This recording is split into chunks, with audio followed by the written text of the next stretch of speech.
No, no, you good, Unc. I sit back and let the elders speak. You know what I'm saying? I got it on my place. All right, Josh. I was because this class is a really good class. It had me thinking about some of the things I used to do in the past. Like Rusty, he said he would be trying to talk to people, and I used to do the same thing. I used to try to evangelize in school. I would like pull people aside or like take time out their day to try to talk to them, and I would be getting personal um, with some of the things I would ask them. Because there was this YouTuber, he would be pulling people aside on the streets, and he would be evangelizing to them. And he had like whole books and stuff like that, just teaching people how to do it. So I tried to do the same thing. And I was wondering, because some of these people I still see in school, I was wondering if I should like apologize to them for maybe getting up in their business or Nah, you ain't like. gotta do all of that. I mean, see, here's the thing. You were well meaning.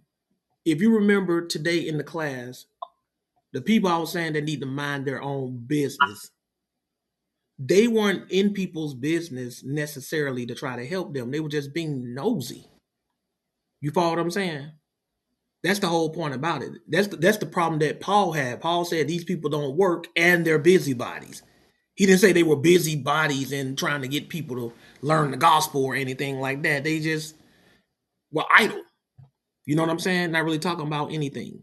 And like I said, if you're just out on a corner and you're preaching, right? That's one thing. You don't want to be walking up to people and saying, if you ask them, can I talk to you about Jesus or whatever? And they say, yeah, that's one thing. But just harassing people who don't want to be bothered, which I made the difference in the class. They're letting you know, hey, let me talk about you. No, thank you. No, thank you. You just out there doing it, and people just walking by, and you just keep trying to. Somebody finally say, no, we don't supposed to be like that. Go out there, like you said, the guy in the video did.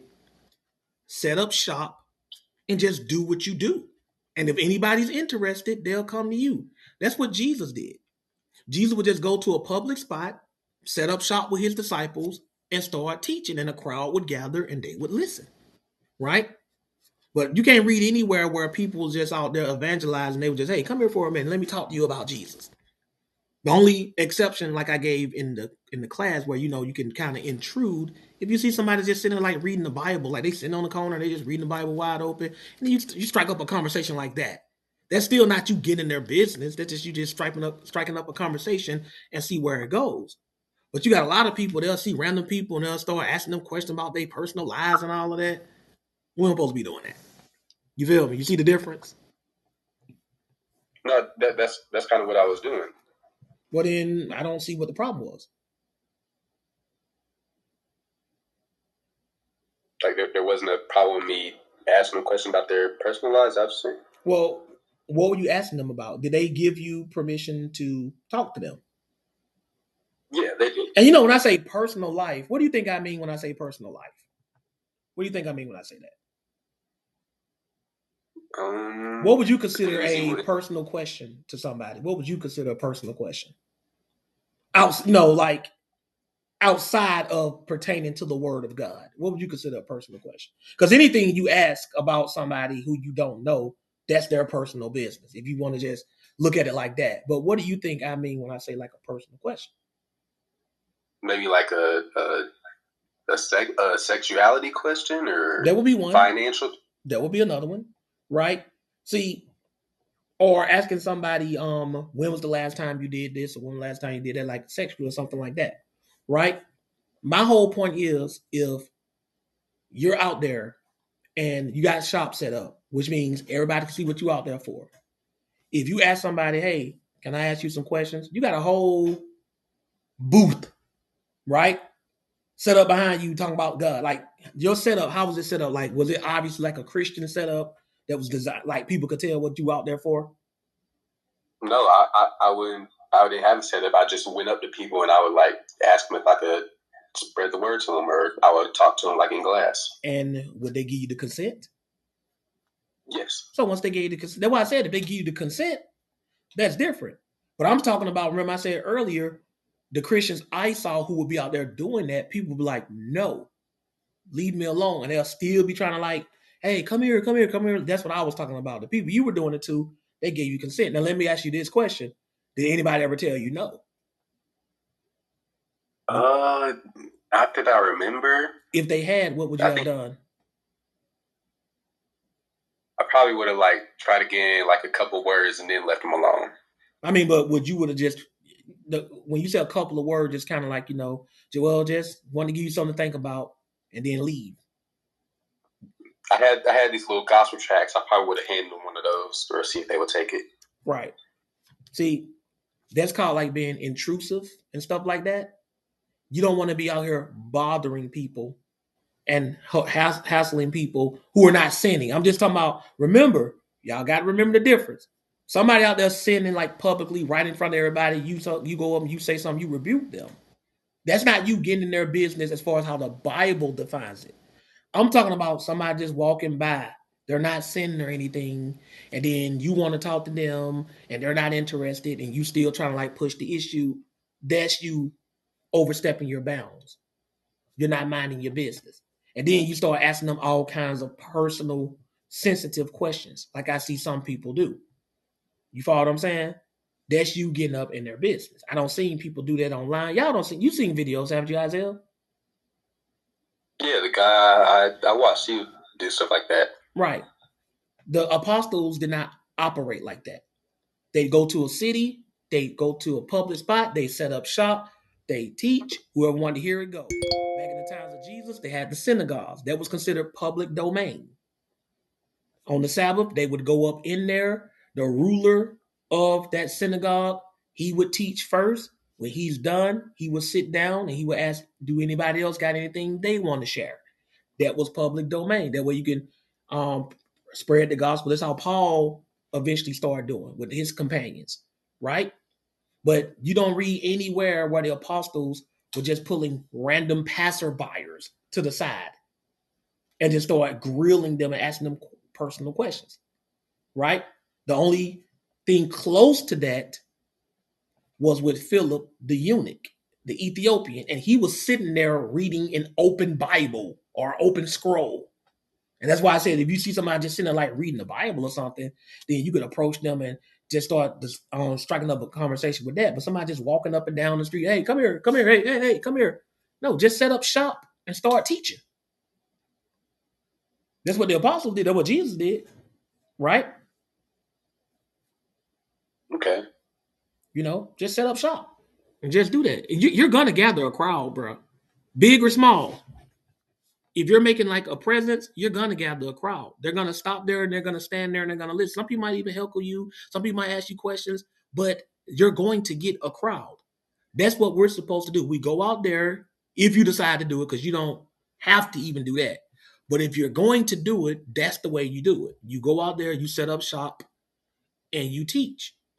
Or you can set up shop and let people know, Q&A. If you got any questions, come to me. You always want to set it up in a way where people are approaching you with questions and stuff, and they're getting their business to you. You follow what I'm saying? Yeah. Right? But if you're just out there preaching, they didn't single people out. When you start pulling people to the side. So let me give you a scenario. Say you're out there setting up shop, right? And you're just out there and you pull one person to the side and start talking to them. Right?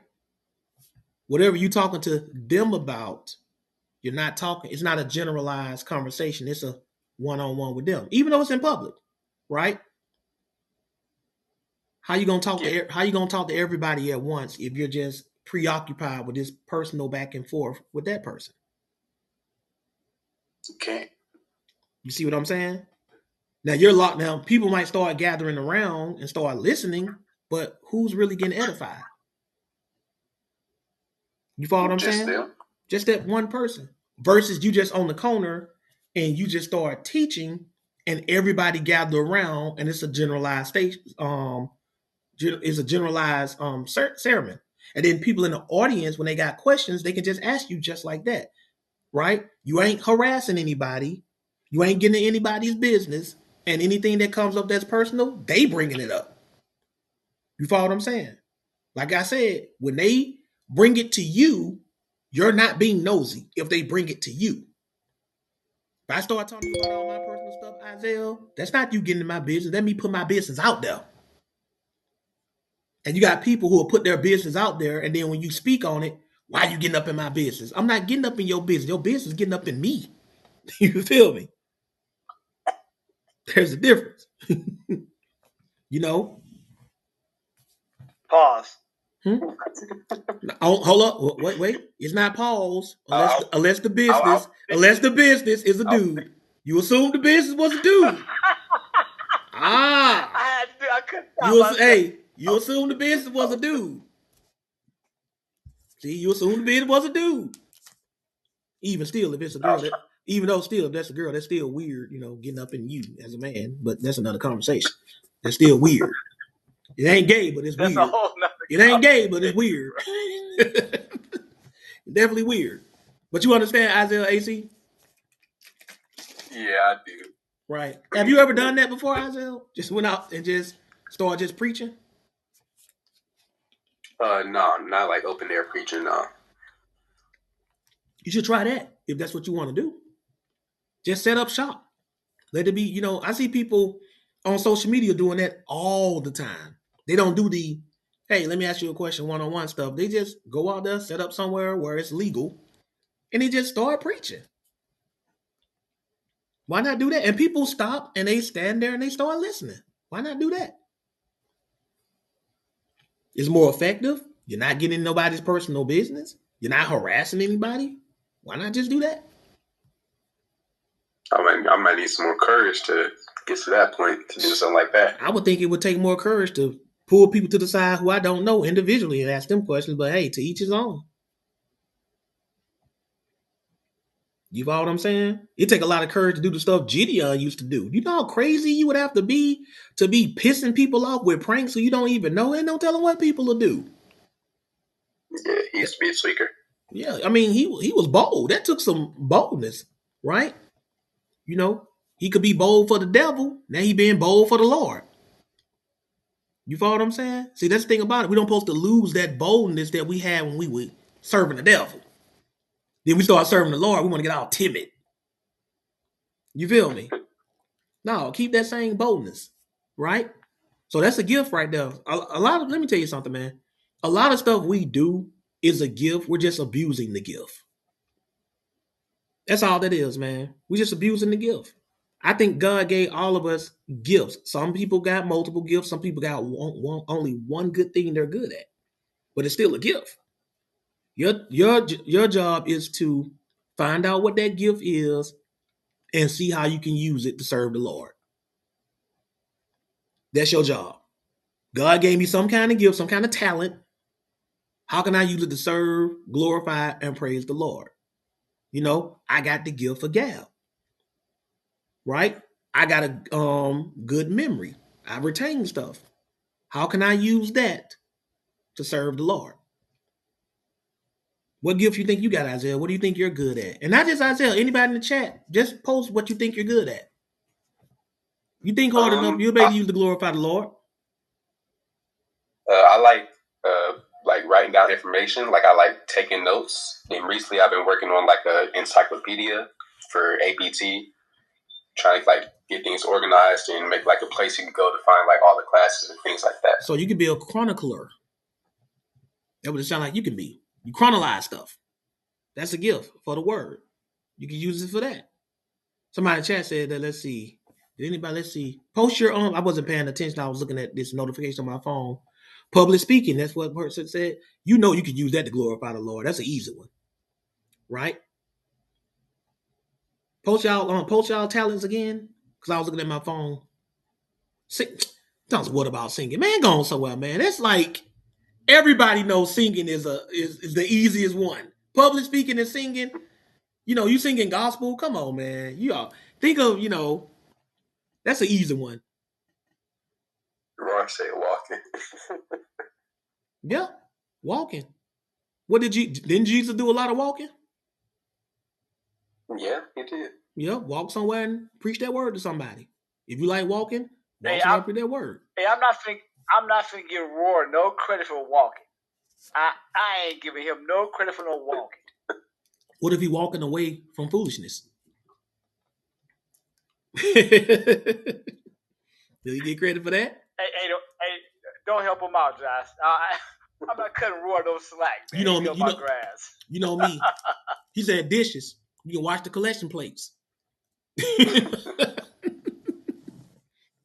Yeah. Hey, y'all don't want to try to throw something at me. I'll find a use for you.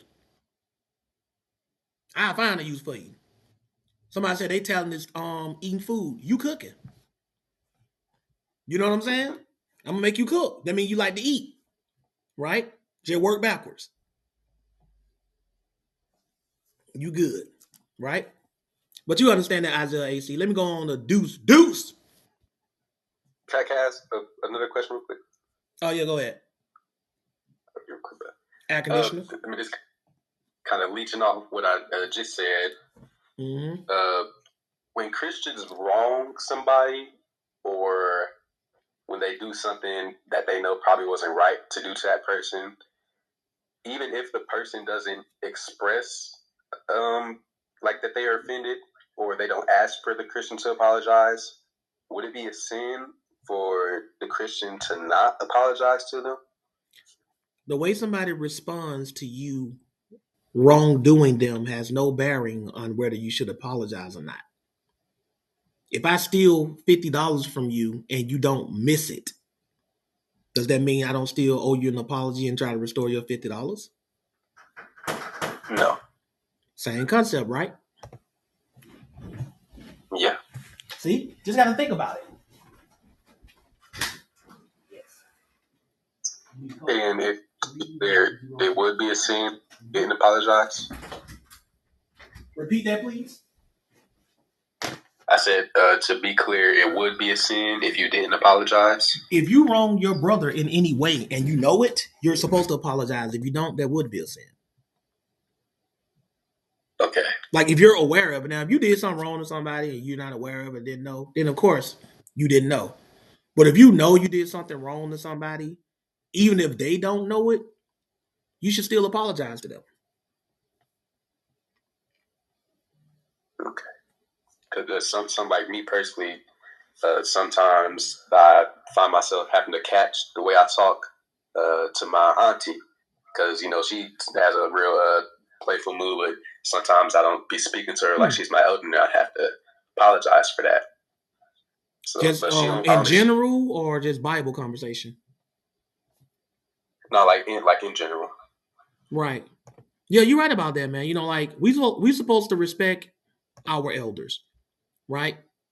And that's what I do. I don't care how much wisdom or knowledge the Most High blessed me with, and praise God, I will never come at any of my elders sideways. So, you know, like as Kevin J was talking about earlier, Big Moshe, that's another one of my elders. Jeff, of course. You know, I don't try to disrespect anybody. You know, even the younger people than me, right?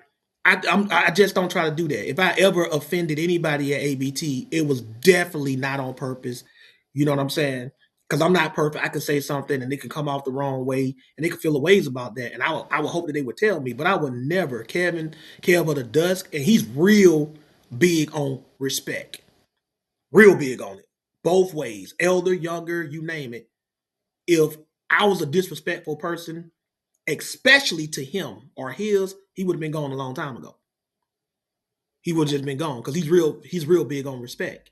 So when it comes to elders, that's why you hear Kev and Jay say sometimes double honor to the elders, because elders are supposed to get a double dose of respect, right? And that's why I give them that double honor, because those are my big brothers and my big sisters. Same thing with Auntie Steph and Eldris Teresa, that's Elder Davis' widow. They get extra respect. You know what I'm saying? I wouldn't even deal with them the same way I would deal with anybody else if, God forbid, we ever had a bumping heads.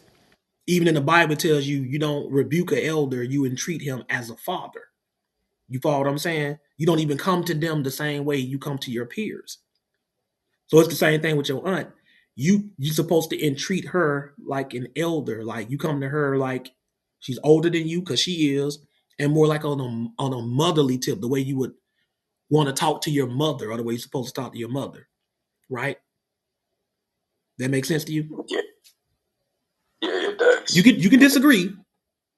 That don't mean you can't have an opinion.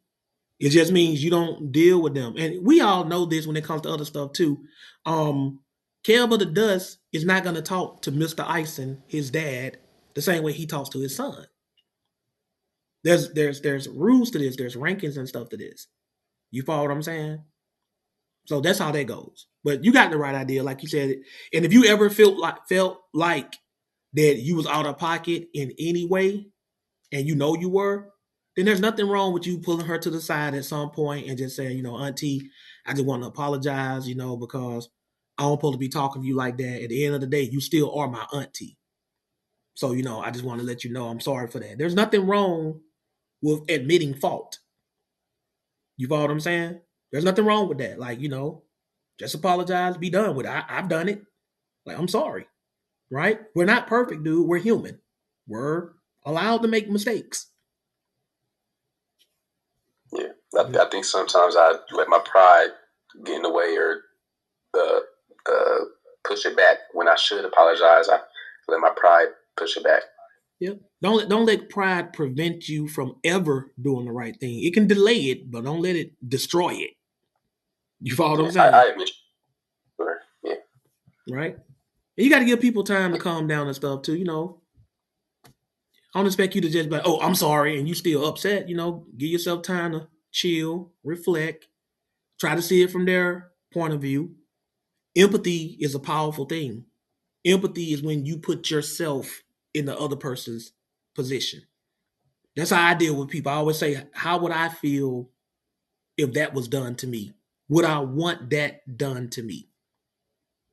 I got a class I'm going to do on that too, and that's psychology too, because people who lack empathy, they're called sociopaths. That's a whole other can of worms. But now, Deuce. You ready, Deuce? Appreciate it too, Isaiah AC. Thank you.